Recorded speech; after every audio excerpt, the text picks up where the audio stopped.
Alors donc, notre invité de ce soir, Jean-François Coderre, est journaliste depuis 10 ans.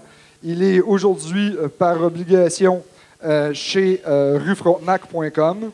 Il est un journaliste régulier au Journal de Montréal. Il a longtemps été chez Netgraph, Canoë, ainsi que Musique Plus, où il est un chroniqueur régulier à l'émission Monsieur Net. Monsieur Net. Alors, sans plus tarder, Jean-François Coderre. Pour ceux, ceux qui n'étaient pas, vous mettre un peu en contexte pourquoi que je suis ici. Il y a 2 mois, j'étais debout derrière la colonne. Donc, attention, monsieur, vous êtes peut-être le prochain conférencier.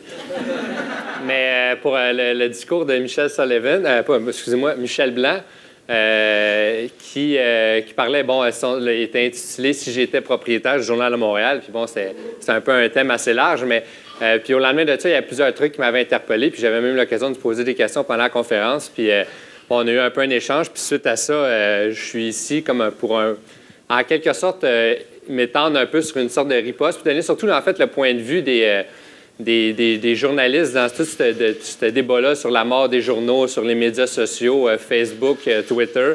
Je suis surtout pas venu dire que Internet vaut pas de la merde, parce que j'y crois pas, c'est vraiment pas ça. Au contraire, j'ai 28 ans, ça fait 10 ans que je suis journaliste à temps plein, puis j'ai travaillé là-dessus presque tout le temps. En fait, tout le temps avec Internet, puis presque tout le temps sur Internet aussi, en plus du papier.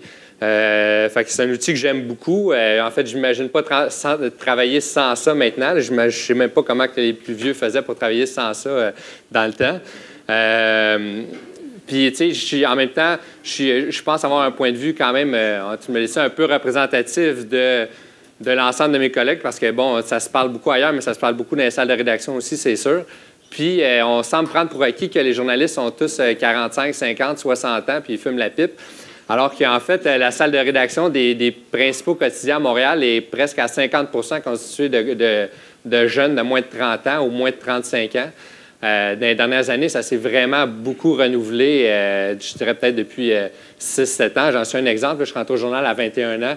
Puis il y en a d'autres, il y en a plein là, maintenant qui ont encore cet âge-là, 22, 23, puis qui sont à temps plein au journal. Bien, puis maintenant, en tout cas, à ruefrontenac.com. Donc, tout ça, bon, pour mettre un peu en contexte, puis je vais même continuer un peu en disant que je ne vais même pas vous dire que les journaux ne peuvent pas disparaître puis qu'ils sont des incontournables, parce que c'est pas impossible qu'ultimement des journaux disparaissent. C'est juste que ce que je sais, par contre, c'est que ça ne sera pas demain, ni dans 5 ans, ni même dans 10 ans. Mais à terme, c'est pas impossible, parce qu'un des arguments, souvent, on se dit, le seul, en fait, sur lequel on se base pour dire les journaux, ça ne disparaîtra jamais, parce que, bon, la radio n'a pas fait disparaître l'imprimé, la télé n'a pas fait disparaître la radio ni l'imprimé, en tout cas, bon, de la chaîne comme ça.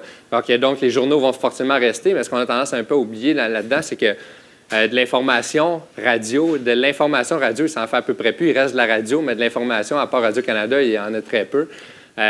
Donc, puis de la télé, ça diminue aussi beaucoup. Puis un journal, c'est de l'information. Fait que s'il reste juste... Tu sais, il va juste des mots croisés dans le journal, ça va être un livre de mots croisés, là, ça ne sera plus vraiment un journal. Donc, les journaux peuvent disparaître, oui, c'est pas impossible, mais on verra, on traversera le pont rendu à Rivière.